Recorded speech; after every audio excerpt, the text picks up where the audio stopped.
Welcome back to the Sounds of Stadia Podcast for episode number 146 of your weekly Stadia podcast, where we round up all of the Stadia and cloud gaming news for your listening or viewing pleasure right here on youtube.com/Helix Cloud Games, or up there in the digital cloud on your podcast preference of choice. We've got a great show lined up for you this week, talking about all of the huge AAA games confirmed and coming to Google Stadia this very year. Plus some other DLC news, some expansions to games, some fond farewells to beloved members of the community, some potential rumours for new games as well, and a lot more. But before we do get into all that, don't forget to give the video a like, subscribe, and hit that bell so you are kept in the loop with all of the amazing cloud gaming content we do here at Helix Cloud Games, just like our live streams, our fest looks, our Let's Play series, and all of our wonderful shows like CloudQuest and Talking the PS, our weekly PlayStation podcast. That's up to episode 4. Goes live tomorrow. You're joining myself, Chris, alongside my wonderful co-host once again, the man of many pixels, Mr. Richie. How warm are you right now? Very. And public safety announcement: stay inside, play games. Don't go outside. It's dangerous. Stay inside. Don't melt. I was sat outside in a garden for my nephew's first birthday party. So happy birthday! And I was outside for a couple of hours, and literally I have a tan line on my face in the shape of my glasses. You have to show us now for visual listeners out Okay. there. You can't just say that and then not get away with it. So Richie, for audio listeners, he's close to the camera. He's got a big sunglasses line right across the side of his head. It wasn't my sunglasses, it was these. Just normal glasses. Yeah, which is lucky because it means that I can put my glasses back on and hide it. You can indeed. It looks good. And also, apart from the fact I've just showed it off to the world on camera. Yeah, that too. And also, I also know that if you're British and you're out there enjoying the lovely heat wave we're having right now, you also have what we refer to in the northeast as a shantan on your arm. I feel like you should show the people that. There we go. Yeah, he looks like a drumstick, ladies and gentlemen. Two-tone Richie, rocking it right now.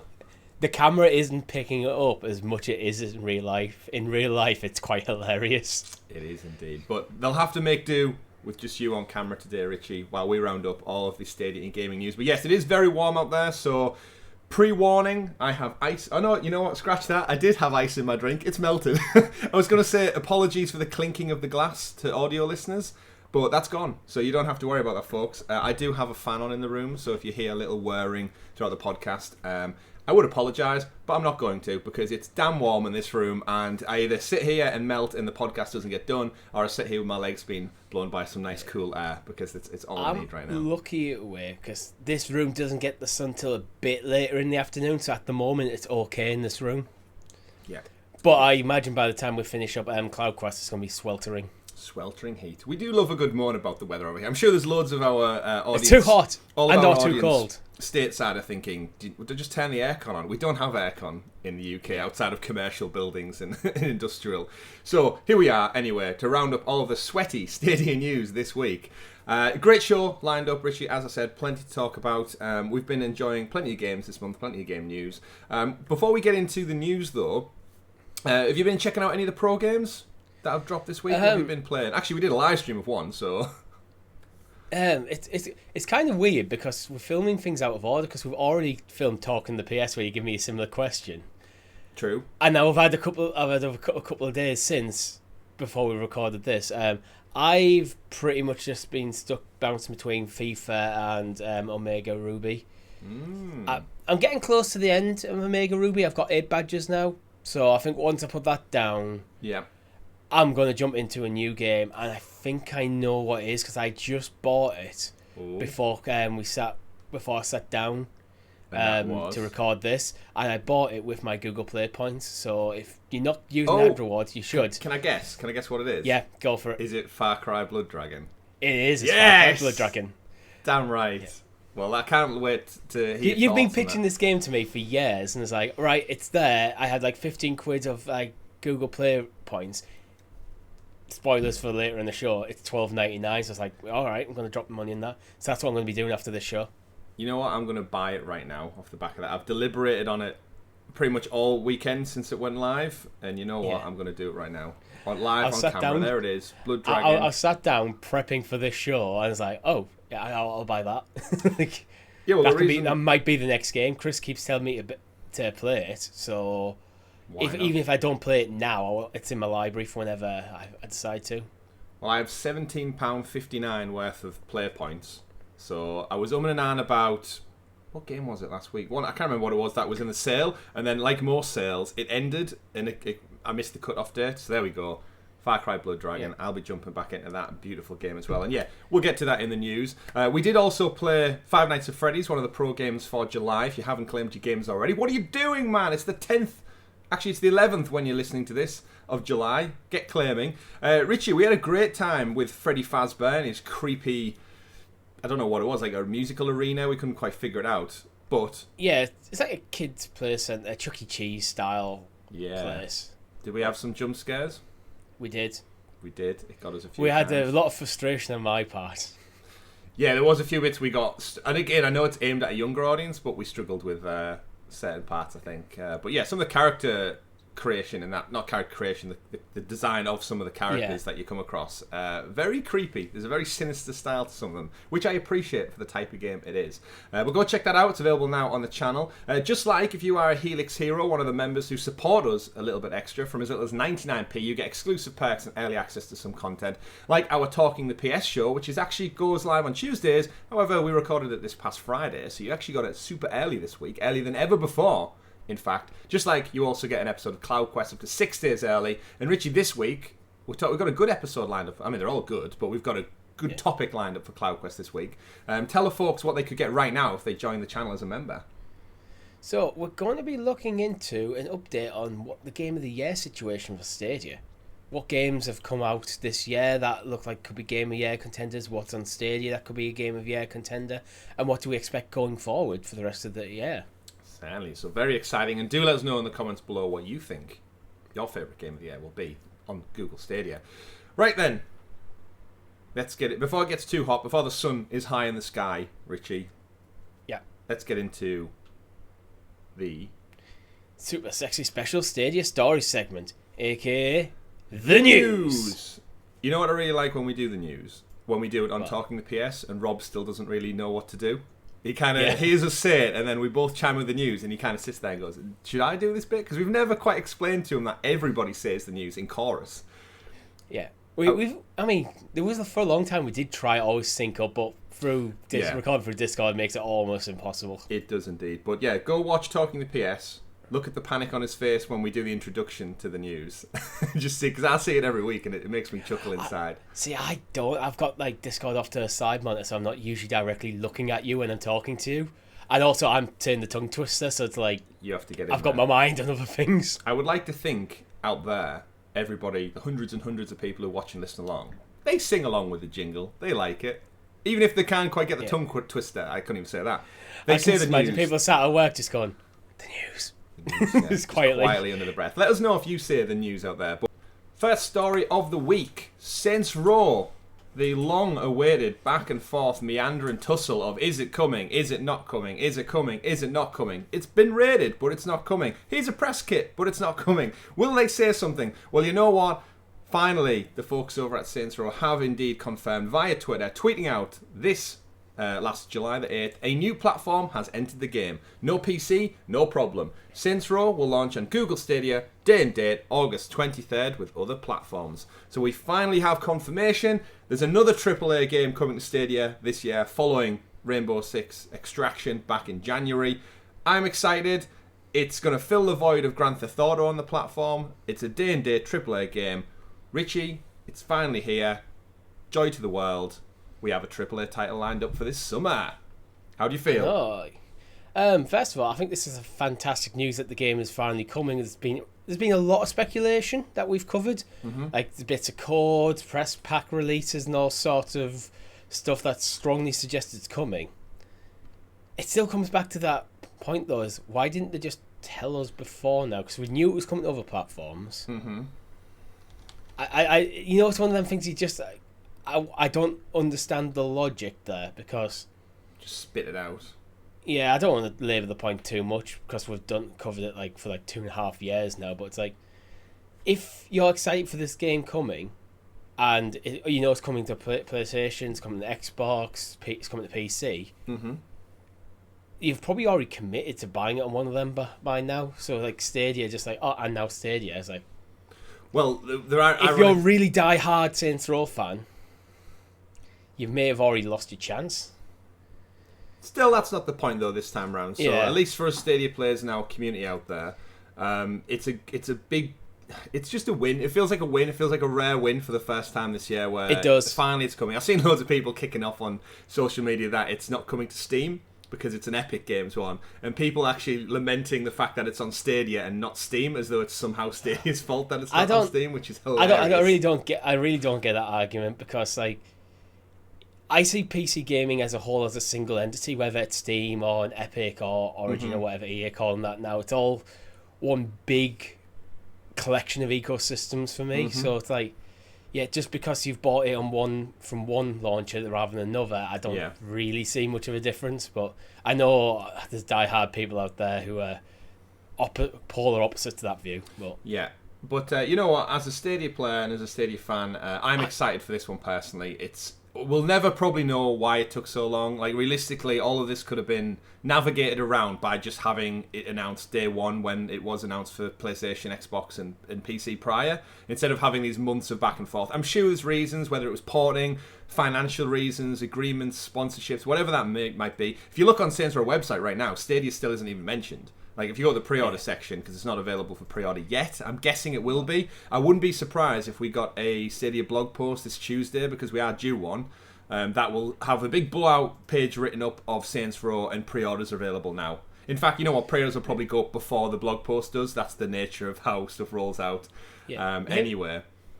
Maybe I'm being just too pessimistic with this. Maybe the reason was they always wanted to launch a day and date, but weren't sure they'd be able to guarantee day and date till later in the development cycle. Yeah, quite possibly. So they've held off on the announcement in the hopes that it's a day and date announcement rather than, it's just coming. Because if they don't go day and date, then the question goes, when will it come to Stadia? It's coming later. How much later? Yeah. So it might just be in case of we're just going to hold our cards a bit closer to our chest till we know it's there, till we know we're at a state to bring it. And we've known this. We've been conditioned to think this anyway. So again, it's hard not to think why they wouldn't explain it earlier. I understand the reasonings behind it. We think we understand the reasonings behind it. But you know what? It's coming, day and date. Yeah. It's a big win, because I think in a year that's meandered, as I said, back and forth, and we've not had much on the horizon, if we're honest with ourselves, to look forward to. This will be one that I'll be buying day one on Stadia to check out. I'm a fan of Grand Theft Auto. I haven't played it in a while because, like most people, I played it back in 2013 when GTA 5 first came out, and I've not went back to it 7-8 years later. However, a new refreshed look. So I enjoy what I've played the Saints Row game, but I've never been there day one at a launch of one. I've picked them up on a free. I've watched my brother play them loads, but I've never been kind of ready to commit day one. And the fact that it's a reboot, reimagining of Saints Row has me a little bit excited that I can get it. I feel like I can get in as a newcomer without a big commitment to the prior titles. Yeah, I've always felt Saints Row is more of a AA slapstick version of Grand Theft Auto, where this one actually looks like it's pitching towards that AAA. That it's not got just be a GTA clone. It's its own thing. It's got its own legacy. It's going to start something bigger. I'm probably not going to play it, but that's because I'm not really a fan of Grand Theft Auto either. With Grand Theft Auto, I'll buy a Grand Theft Auto game. I'll spend a couple of hours finding a bike and just messing around with some jumps and stuff, and then I'll just bounce out of it.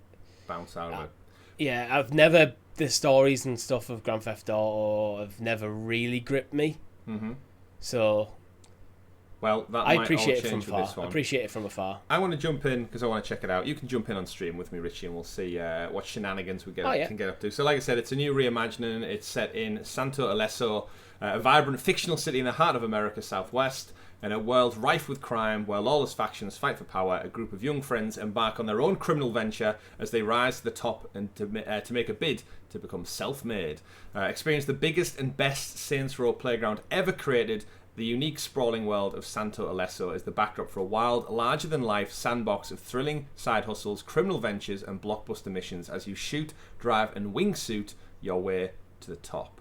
So, well, I'm sure we'll hear more about this now. Hopefully, we'll get the, is it like a boss? Be a boss? Make your own boss? They put out the kind of create your own character. Yeah, the character demo creator. thing. Yeah. It'll be interesting to see if we can actually get that. Boss Factory. That's it. Yeah. Hopefully we'll get to see that on Stadia at some point as kind of like a demo trial thing. It's obviously set up elsewhere. If not, go check it out elsewhere. But Saints Row in the pipeline. And you know what's actually interesting with this announcement is because it's been delayed so long, the turnaround time is actually so short. We're obviously the middle of July as it stands. It's coming out next month, which is, again, that's the one saving grace of a stealth drop or a stealth reveal, is that you're not waiting very long until the actual announcement.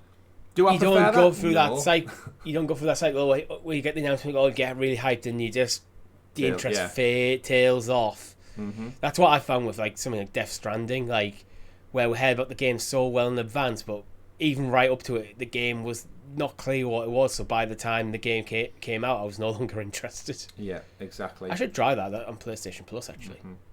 Now, it'll be interesting because Saints Row games have gone pro as well. Imagine if this was... Do you think this has a chance of being either a banging day one pro game, Richie, or No. what about a Premier Edition promotion? Not that they do them anymore, but some kind of pack-in. We had Cyberpunk. We had... What was the second game? Why can't I... Oh, Resident Evil Village.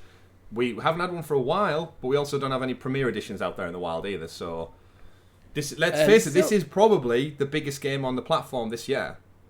Yeah, there's still lots of Chromecasts and lots of like controllers, so it's like the Premier Edition in itself doesn't exist, but the Play and Watch bundle exists. Mm-hmm. What do you think then? Do you think we'll see something? I don't think so. I think that was back in the days when Google were trying really hard to get people into the platform, and I just don't think they're spending the money on it now. Okay. So I think they've got the game coming over. Mm-hmm. I don't know whether it's however that's happened. It's happened, but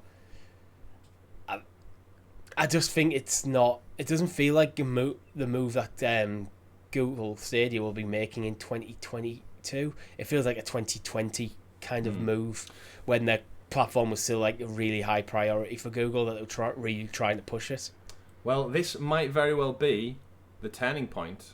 I said another turning point. I said a meandering river earlier on.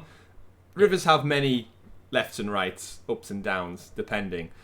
This could signal a sign of reinvestment. This could be the next pivot onto next. Again, we could. I was actually at a point, and you'd probably be able to sense it throughout the episodes if you listen back and look back. That just this year was just going to go out like without anything. Yeah, it was just going to get. We were going to be sat there at Christmas doing episode 170, whatever it is, and we're doing like our year in review for Stadia. And all we were going to be able to talk about was Rainbow Six Extraction was the biggest title that happened nearly 12 months prior. Yeah. And great pro games have been fantastic. Potentially but Pandora. What do you call it? Avatar Frontiers. Avatar, yeah. And now we're not. So happy days, folks. Get your pre-orders in where they inevitably go up at some point, probably this week when the blog post gets typed up and sent. But great news, we've got another AAA game landing on the platform later this year, and you don't have long to wait. Do let us know in the comments below if you'll be checking out this Saints Row reboot, and if you're excited to see some new signs of life on the platform. What I want to add, before we move on, I think my pessimism on this is probably a bit more that I'm not particularly interested in the game myself. If this was a game that I was really excited for, I think I'd be a lot more optimistic in this news. So I think I've maybe just been a bit harsh on it there. Well, it's alright because we've got another game that I know you're thrilled to play to talk about. Up next, we also had a confirmation via a Ubisoft showcase stream this past week. Skull and Bones. We've mentioned it many, many times on the podcast in previous weeks with game trailer leaks, ESRB ratings, refreshers, tweets, all of the sort. And we had a showcase event this week. Now, what the showcase event did that we didn't already know, funny enough, even though I very much believe you and me, Richie, have been acting as though we knew it was coming, it was never actually confirmed for Google Stadia. I joked last week, Skull and Bones was announced prior to Stadia's existence, so back in 2017.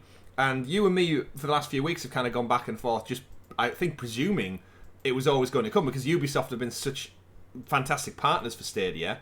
And it was almost like a bit of a relief to see the logo at the end of the showcase and be like, oh, Oh, thanks. Yeah, it is coming. I Great. think it's one of them. We made the assumption that, oh yeah, it'll come. It just hasn't been announced yet. It's Ubisoft, it'll come. And then I think we forgot that it hadn't been announced. Yeah, it hasn't. So they showed off a brand new trailer introducing one of the characters, and it shows you essentially washed up on a beach. You're stranded. You have to essentially fight for survival. You got to make your own boat on this deserted island. You got to hunt for food and skins and stuff. Like classical Ubisoft kind of Far Cry elements, I would say. From there, you find your way to a pirate's port, and you essentially have to build up what they're referring to as your infamy in order to become the most feared pirate on the high seas and take on missions, challenges, take down other pirates, take on navies, attack castles, naval combat, all of the kind of stuff we knew we were going to expect from Black Flag. It's been confirmed, it's been locked in, it's going to arrive on PlayStation, PC, Xbox, Stadia and Luna November the 8th with crossplay and cross-progression as well, using the good old Ubisoft Connect setup on there. So if you've got a Ubisoft Connect account, happy days. And it is also coming to Ubisoft Plus. So, Richie, we discussed this on Talking the PS, which if you want some thoughts on that and some thoughts from Rob, that's available tomorrow on free feed. It's available now to our members. Skull and Bones. Happy days again. This is the second AAA title coming to Stadia, confirmed this year. So, Richie, we went through such a drought all spring. We get to summer, and we literally get 2 announcements within 2 days of each other confirming 2 AAA games. Skull and Bones from Ubisoft. Where are you sitting on this fishy adventure? I think in general the game looks really good for someone else. No, I think it is just like I'm being very open. I'm not a multiplayer guy. It's not how I interact with games. I prefer single player story driven games. I like to get lost in that world, lost with the characters, and truly immerse myself. Mm-hmm.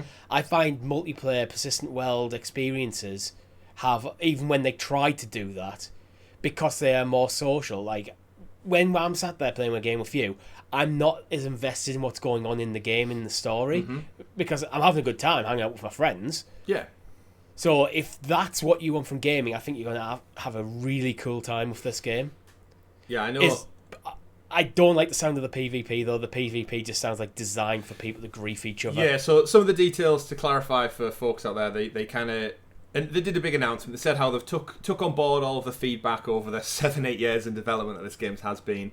And they're going to be running 2 servers. So you can play on a PvP server, which means there's a bunch of random other people out there on the high seas, and they can attack you and destroy your world at any given moment. There's also private servers. That is actually encouraged, because in order to upgrade your ship and your weapons, you need to get loot. To get loot, you need to destroy other ships from either the privateers, which is their NPC boats, or other players. Yeah, it's encouraging you to go destroy people. Yeah. Essentially. But there will be a private server, so if you're one of those people, they did emphasise that you can play the game solo, but they also encourage you to every play single with time they brought up, yes, you can play this solo, but we strongly encourage. So I think I mean, it is what it is. It's not designed. It's not a single player game. It's just a game that can be played single player. Exactly. I mean, I'm certainly streaming it. Oh yeah, I can't wait. There's a couple of little bits that we'll get into. We got into it on Talking the PS as well. And again, similar to what you said about Saints Row, Richie, I don't want to feel overly harsh on this game, but if I wasn't a content creator, and I'm, like you guys know, our audience know, I'm a huge Ubisoft fan, and this game would have been right up my street if it had some kind of narrative thread throughout it. And they show you the character. They say, yes, you can go and interact with people. You've got the pirate hub where you go get all your customization icons and stuff. But when they said they took on board all the feedback, and all of the early feedback was, we want more Black Flag, and it feels like they've still not given me any reason to care about my pirate. The only feedback I can tell that they've taken is that you're not only just playing as the boat, that you can get off your ship, you can board others, so I'm guessing there'll be some Assassin's Creed style like action combat when you're on board, like you have in things like Black Flag. Yeah. And then when you turn up the port, you can walk around.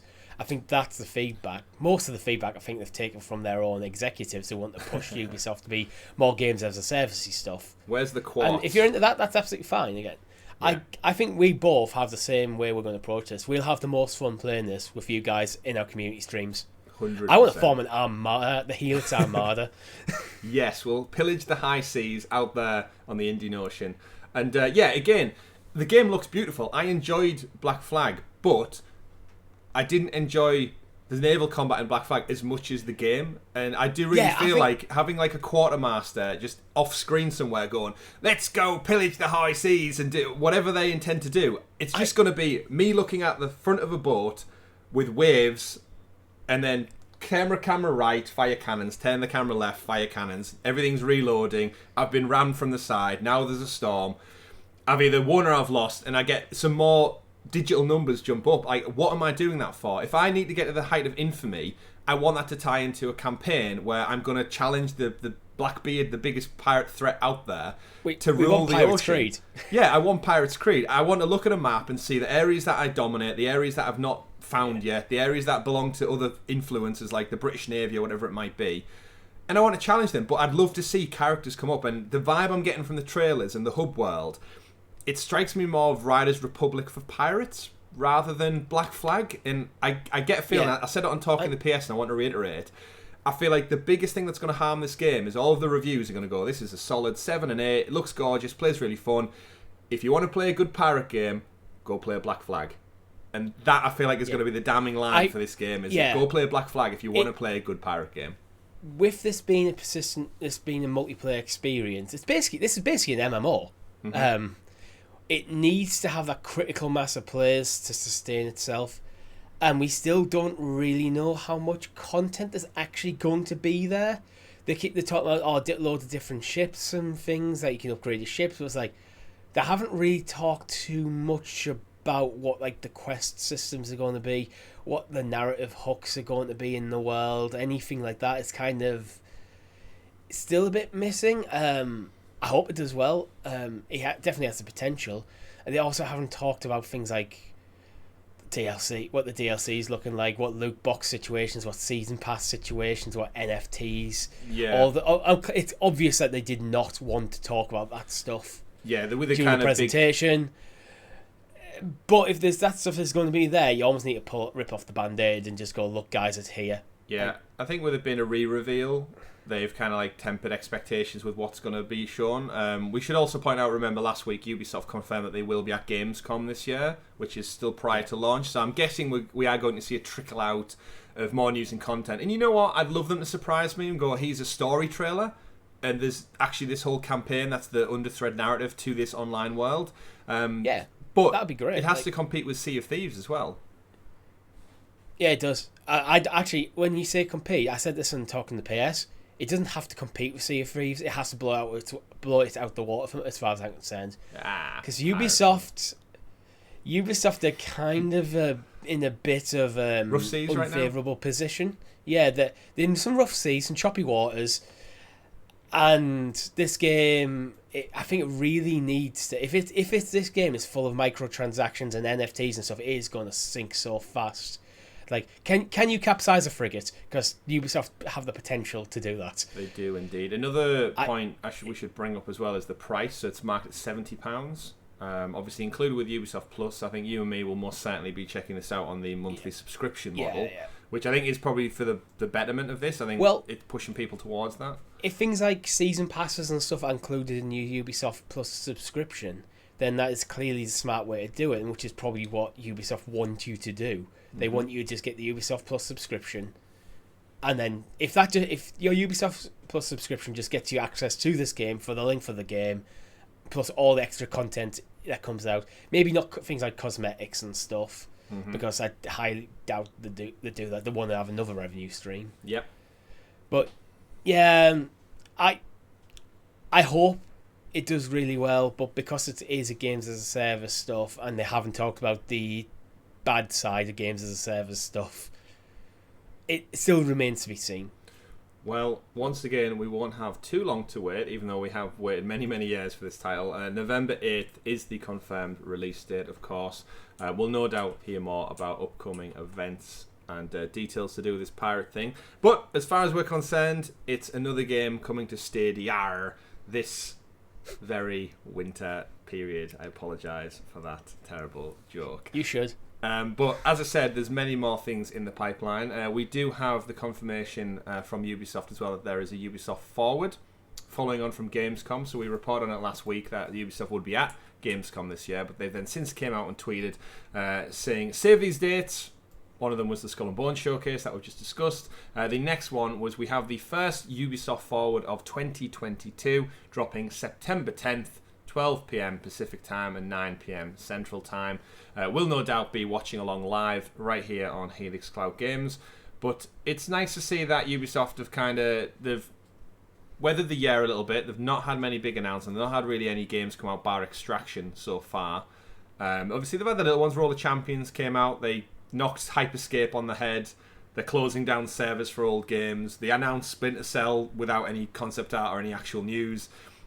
However, I do feel like they've been quiet Ubisoft for probably the longest they ever have been. And we know they've got announcements for The Division. They've got Heartland stuff coming. They've got X-Defiant that's still on the back burner. They've got the next Assassin's Creed to be announced in September. This Ubisoft Forward is in September. Why would they not want to lean onto their biggest franchise, arguably?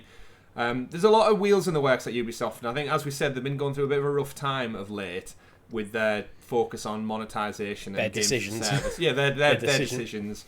Of course, they put themselves, in theory, up for sale earlier in the year as well when all the buyouts were happening, so it'll be nice for them to figuratively steady the ship a little bit. And we've got Avatar Frontiers of Pandora, still slated, we think, for the back end of this year. I think you mentioned on Talking the PS about will they cannibalise their own sales and announce Avatar for like the same week as Skull and Bones?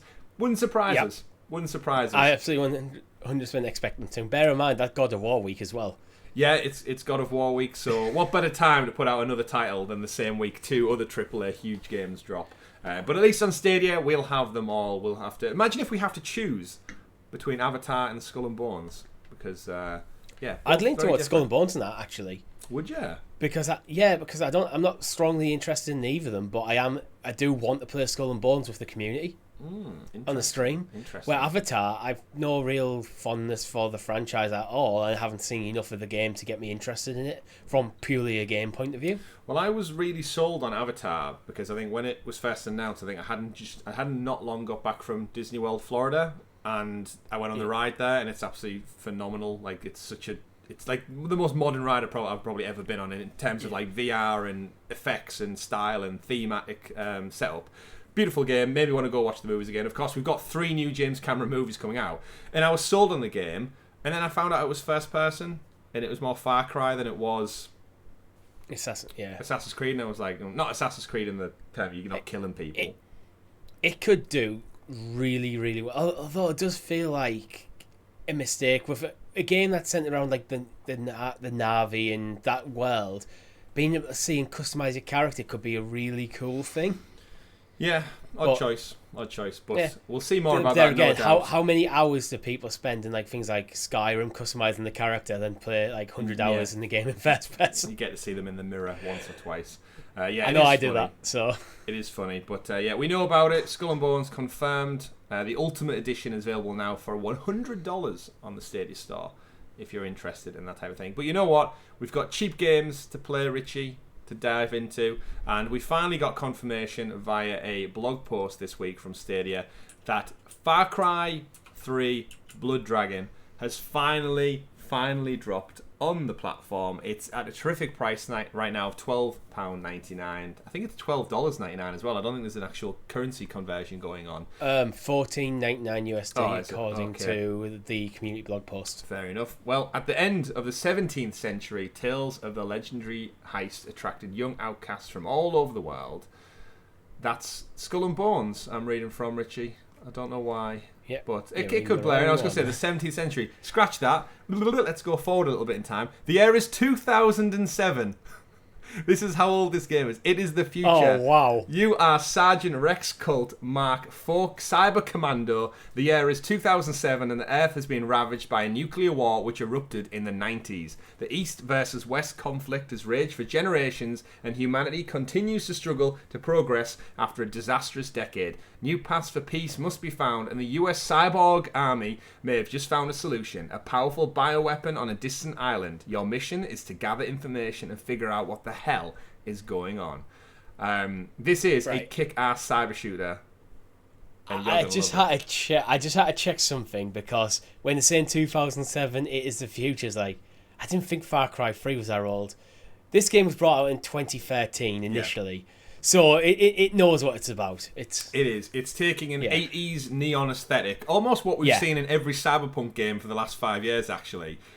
And it did it first, ladies and gentlemen. If you're a big fan of Far Cry, if you're a fan of 80s, this totally doubles down on it because it's tongue-in-cheek humour. It knows what... I mean, come on, there's a freaking T-Rex that shoots lasers out of its mouth. It knows what it's doing. Yeah. Reading from the Wikipedia page for the game, Ubisoft described the game as an 80s VHS vision of the future where the player must get the girl, kill the bad guys, and save the world. Yeah. It's going to be over the top. It's going to be fantastic. You know what? I bought it because you recommended it to me. You literally bought it during the show. Yeah, I have, yeah. And now we're talking about it, I'm getting excited. You should. I wasn't excited before. I was interested. Now I'm actually getting excited. This is like... You should enjoy it. Let's hurry up the show so I can hurry up the show, yeah. What was a nice little Easter egg for this game as well is to add to the kind of 80s kind of human resistance nostalgia is the main character is voiced by Michael Beeman, who was Kyle Reese in the original Terminator. So you've got that kind of undertone of like he's already been there and done this in Terminator, fighting cyborgs for the future. I'm guessing there's loads like things like Arnie references to Sylvester Stallone, these sort of people. The Expendables. Think of the Expendables films and that list of actors. Yeah, it's absolutely that. But again, it's all just wacky Far Cry fun. Take some bases, fight some bosses, avoid the blood dragons until you're powerful enough to fight them because they will mess you up, essentially. But yes, Far Cry 3 Blood Dragon out now. Of course, if you are a gamer out there who purchased Far Cry 6, the Gold Edition, the one that came with Far Cry Blood Dragon free, you should be able to claim it now as part of that package. I tweeted at Ubisoft about 2 months ago to say this came out in December for other platforms, so we're going to see it on Stadia anytime soon because Far Cry 6 purchasers paid the hard-earned cash for this, and you're kind of holding off on a big element of the season pass by not giving them Far Cry 3, and they said they didn't have any news to share with me at this moment in time, as per usual. But it's took them 7 months to get it out, but it's here. Fill your boots, and it's at a decent price as well. Faster than Resident Evil. Well, that is true, yeah. It's sooner than Resident Evil RE-verse. But we digress. More games coming, thanks to Ubisoft. It's a good one, and I'm looking forward to hearing what your take is on it, Richie. It's not too long as well, so it's kind of a good one for, I think, if you're and ahhing about what to play. I'd probably say you can wrap up the story in 5 hours or something like that. It's not overly long. It's quite short. Yeah, I mean, again, it was just a spin-off of Far Cry 3, so it was never like a fully intended game. Moving on, though, we have another Ubisoft game, which we discussed a few weeks back. It was rated on ESRB. It's also been confirmed now. Valiant Hearts, The Great War from Ubisoft Montpellier is arriving July 15th, so at the time of listening, folks, this very Friday, not too long to wait. Or, of course, it can be claimed as part of Ubisoft Plus. Valiant Hearts The Great War is the story of 4 crossed destinies and a broken love in a world torn apart. Dive into a 2D animated comic book adventure mixing exploration, action and puzzles. Lost in the middle of the trenches, play as one of these 4 strangers and relive the war and help a young German soldier find his love. I've played this one. I think I got this on PlayStation Plus way back on the PlayStation 3. It tells a really heartfelt, emotional story through the Great War, World War One, of course, showing it interesting enough from all sides. So it's not just what we would refer to as our side, the Allies. It literally shows you stories from the Russians, German side, and how realistically no one ever wants to go to war, if they're honest with themselves. And it tells you sad stories and happy endings and everything mixed in between that. But definitely worthwhile. Not a huge game. It was one of Ubisoft's UbiArt indie titles that they invested in a few years back, which I wish they did more of. Yeah, we've seen EA have success with like It Takes Two and such by just giving a little smaller studio a bit of cash. I was thinking this game feels like something that will like line up well with something like Child of Light. Very different game, but you know that kind of sleeper hit in the Ubisoft catalogue that like reviewed really well. That is quite a beloved game. Yeah, but then it's been largely ignored since. Yeah, I mean, the smaller titles, it's one of those, they always win like loads of like best artistic choice or most compelling story at the game. They never win Game of the Year, they're never in that conversation. They never sell millions, but they're always accredited to being fantastic narratives and tell a meaningful story. And they're good things to have in your back catalogue, like Ubisoft. They certainly are. The blog goes into great depth about talking about features and points and stuff. I've noticed the blog post actually says release timing now instead of release date, release timing. Just a little subtle change in wording for the release date. I don't know whether that gives them more freedom to move the date if they need to, but either way, Valiant Hearts: The Great War will be available this Friday to claim and play, and I definitely recommend you check it out. If you're after something wacky and zany, go check out Far Cry Blood Dragon. If you're after something relaxing and soulful, go check out Valiant Hearts: The Great War. But I think that's it for our new games this week, Richie. We've got quite a few, 2 AAA games and a bunch of other ones. However, it is time to say a fond farewell to another member of the Stadia community. This week, over on Reddit, Chris, the community manager who took over from Grace a few months back, has announced he is leaving. Of course, you'll know him as Chris from Google. Very few of you follow him on Twitter, although I'm sure he's going to get a ton more followers now, thanks to everybody retweeting and telling them they love him and he's about to leave. But reading direct from his post over on the official community Reddit for Stadia, Chris reads as well, "Dearest Stadians, I'm overcome with emotions writing this post, but I'd like to let everyone in our community know that today is my last day at Stadia. Working with the Stadia community over the last 2.5 years has been an incredible experience, but I'm excited to start a new chapter in my career working within a new role. While my next steps take me away from Google, I will continue being a player and a supporter of Stadia in the future. I will always treasure the experiences I gained, the friends I've made, and the games we've played together. One of my fondest memories was watching the Stadia community thoroughly dismantle the Stadia team in Rainbow Six Siege. Yeah, we did. Which we were a part of. We took them down easily, piece by piece. Continuing on, you're in good hands with Dan. Dan has many years of gaming experience, and I could tell immediately upon meeting him that he'd be an intelligent, compassionate addition to the Stadia team. Dan will truly value your feedback and support our shared mission of making Stadia the best place to play. The rest of the Stadia team remains just as committed to the same goal. I will miss you all so dearly, but fear not, this is not goodbye, it's only farewell. See you on Stadia, friends. Gratefully yours, Chris from Google." So, farewell, Chris, from myself, Richie, Tom, the rest of the Helix Cloud Games crew, and I'm sure our community as well. You've done a terrific job. Grace always had some big shoes to fill in, but you did it alongside her the whole way. So now there's 2 pairs of shoes for Dan. I'm guessing Dan from Google will refer to him as, to step into. But I hope he has 4 feet.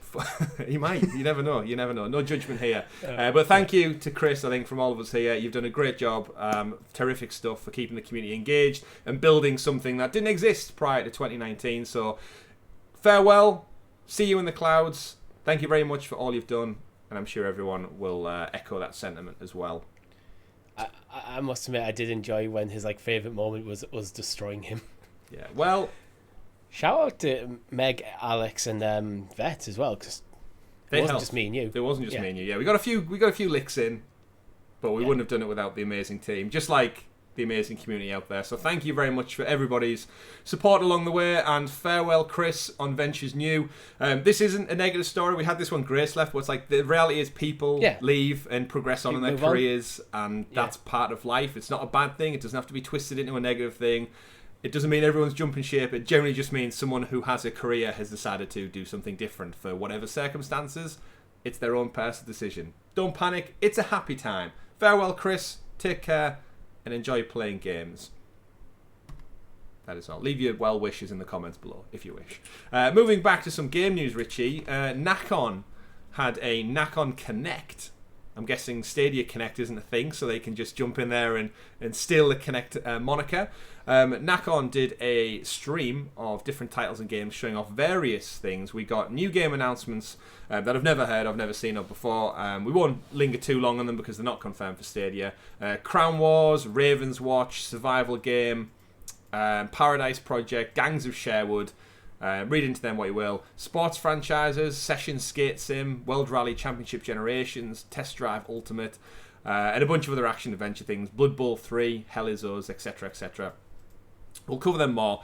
With the Nacon news, we keep coming back to it on the show because we know Nacon were a porting publishing partner of Google Stadia. They were showcased at the Google for Games broadcast earlier in the year, and they brought out a title not too long ago, but one of our friends, in fact Lee Reed over at Stadia Source, the ever reliable Lee Reed, tweeted out the other day, Richie, I don't know if you saw this one, but his sources are telling him that despite Nacon being a low-key porting partner, Roguebook, which of course came to Stadia Pro this month, wasn't made using the low change porting. So that means whatever Nacon is working on with low change porting, we haven't seen it yet. So a lot of people, myself included, figured that Roguebook was very much going to be that game. However, this brings me back to this Nacon Connect and the stuff they showed off. And now we've got a bunch more things. We get to put our tinfoil hats on, Richie, and think what's happening. Is Gollum, Lord of the Rings The Gollum, coming out 1st of September, confirmed this past week also, day before my birthday. Will that be the low change porting title, Richie? As a Lord of the Rings fan, I hope so. It'll be another big game for Stadia this summer. It almost feels like a low change partner, an early adopter, might also be a pro game as well. So that would be perfect for us. Oh, I can't. But they did talk about a lot of games in the showcase. They did, despite spending the first half an hour literally talking about absolutely nothing.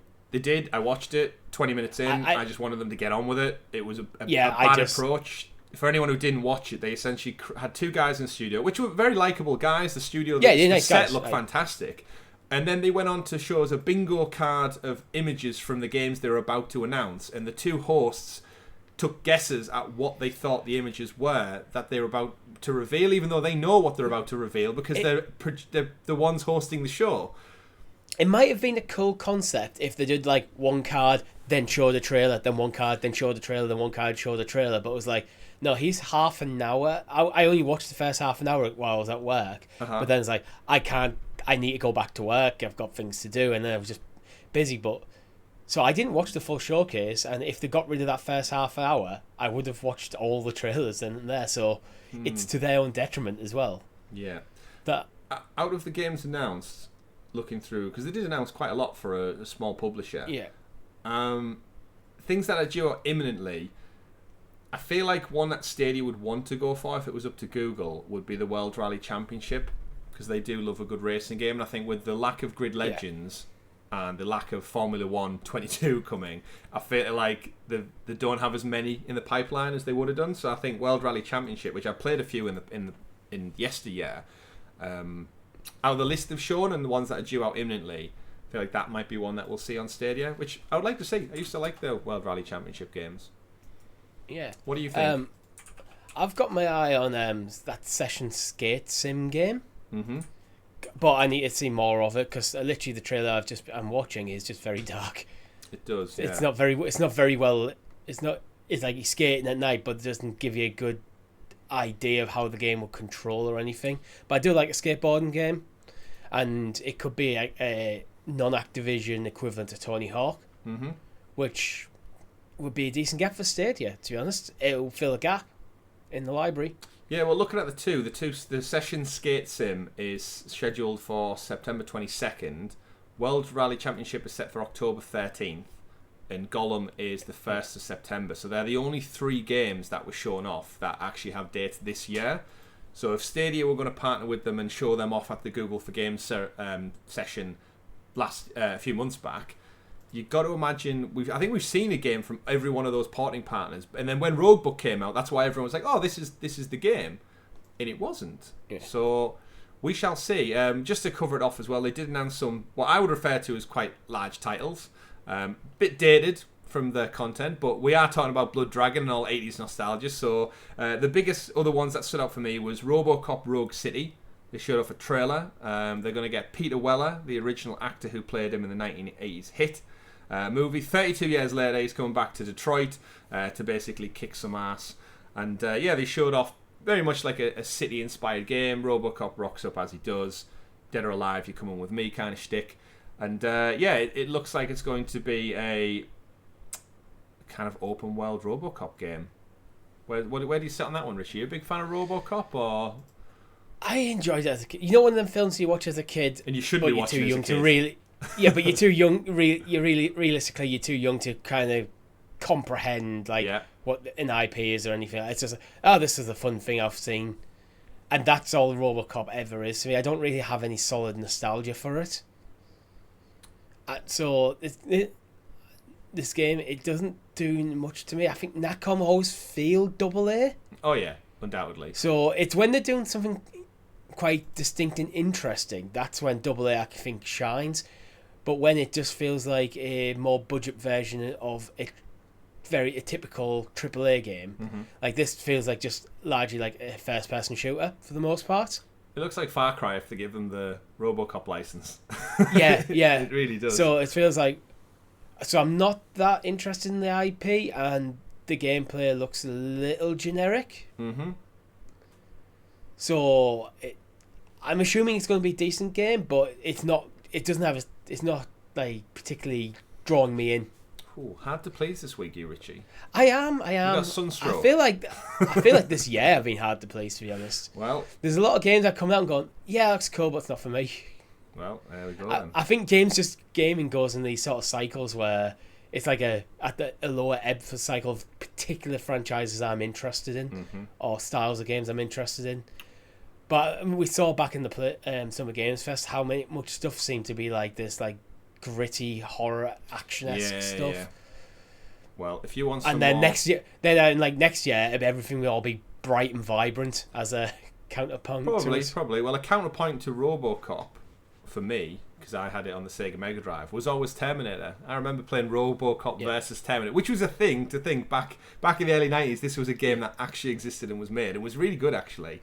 Part of the Nacon announcement, they also announced a Terminator survival project, not the final name, just a working title, will be coming to console and PC in the not too distant future.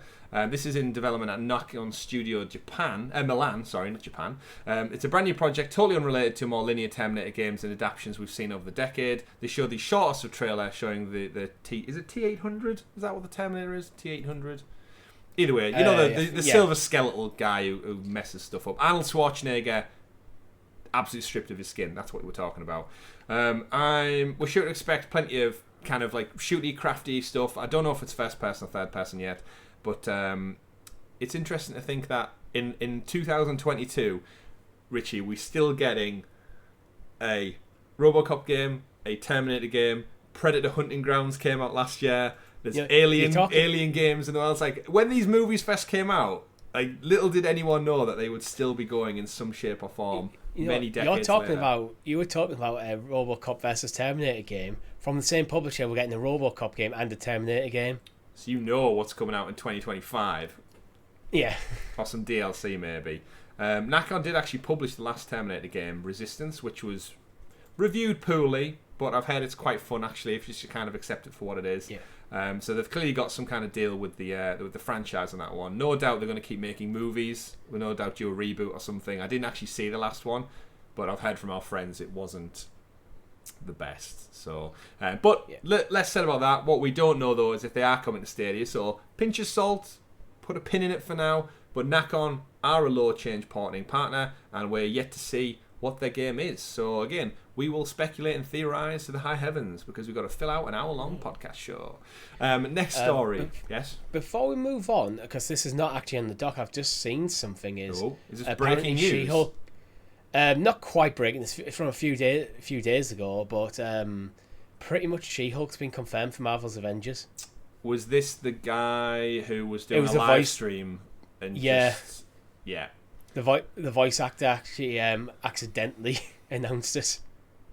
Well, it's good to know you've broke that news. I know that. So this week, they did the war table, the Avengers war table, where they didn't really announce much, but then they did a live stream, and I think it was one of the streamers just like casually name dropped that they've seen the content that has She-Hulk in it. And of course, She-Hulk: Attorney at Law is due out on Disney Plus, I think next month. I think Miss Marvel wraps up this month and it's coming. Although, Richie, I will press you to look back through the Sounds of Stadia podcast show notes and refresh yourself that we covered this topic on the very show many, many months ago that the voice actress tweeted out saying... Oh, see, I just saw an article dated like from the 8th of July. Yeah, I think it's that. Again, it just goes to show we cover news before anybody else does. Yeah. I was listening to a PlayStation podcast this past week, and there was a guy on there saying about how The Quarry was a Stadia exclusive, and that he covered that and he broke it, and then all the journalist news websites picked up on it. And I messaged him and said, actually, if you watch our show from 3 months ago, we covered it. before you. So it just shows. But again, we only cover it because we read out everything our community does as well out there. So yes, plenty of stories to cover. Speaking of our community out there, this one's from Brian Chappelle over at the Nerf Report, just kind of covering the story. NBA 2K23 did get a trailer announcement this week, and if you go to the website and you look into the Q&A where they announced the amazing Michael Jordan Special Cover Athlete Edition, if you look at the Q&A on the website, Richie, it lists PS5, Series X, PS4, PS4 Pro as an individual SKU for a change, Xbox One, Xbox Series S and X, Nintendo Switch, and Steam for PC. No Stadia. So that means this appears, as it stands again, we'll hold our breath because we know with Saints Row and everything else, we never quite know. It might quite appear that another sports franchise that has an annualization is not coming this year. What do we think? Where are we sitting on this one, Richie? Do you think we're going to see NBA 2K23? Of course, we've seen 2 previous entries every year. I want to say yes. But until we get an announcement, going forward, I'm going to be no. But there again, I was wrong with Saints Row. I was actually, no, I don't think we're getting this for a while. Mm-hmm. Although I did start wavering at the end as more and more leaks were coming. But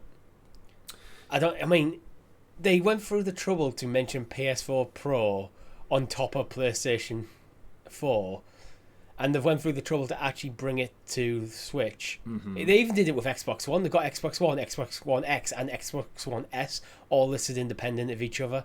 Mm-hmm. It feels like they've went quite comprehensive with this list. Mm-hmm. But then again, we know that means nothing anyway. Again, we've echoed. I hope it comes. We've echoed it many times on the show that these sports franchises they kind of really need to lock down every iteration. If we've said before, if FIFA doesn't come this year, that will be a huge blow. From both of us personally, because I've played more FIFA in the last few years on Stadia than ever before. Yeah.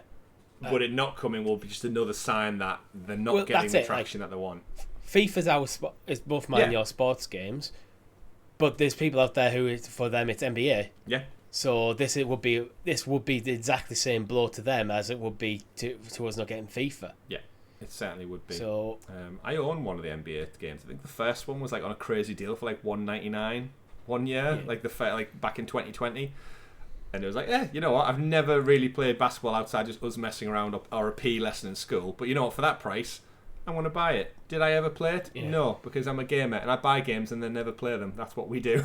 Yeah. But yeah, that's what adults do. That's what adults do. It's like that meme was like it's like that meme where they go, "Oh, when you're a kid, you don't have the money to buy the games. When you're an adult, you don't have the time to play them." Yeah, is it Johnny Depp in that meme who sat there with the little kid on the bench? I've seen various versions of it. Various things. But we'll no doubt find more as the date comes around for NBA 2K, and hopefully, fingers crossed, it does come, along with everything else, all the games, all the DLC, all the AAAs. But you know what? It's been a great week. We've got plenty of news. A couple of tiny stories just to wrap up on.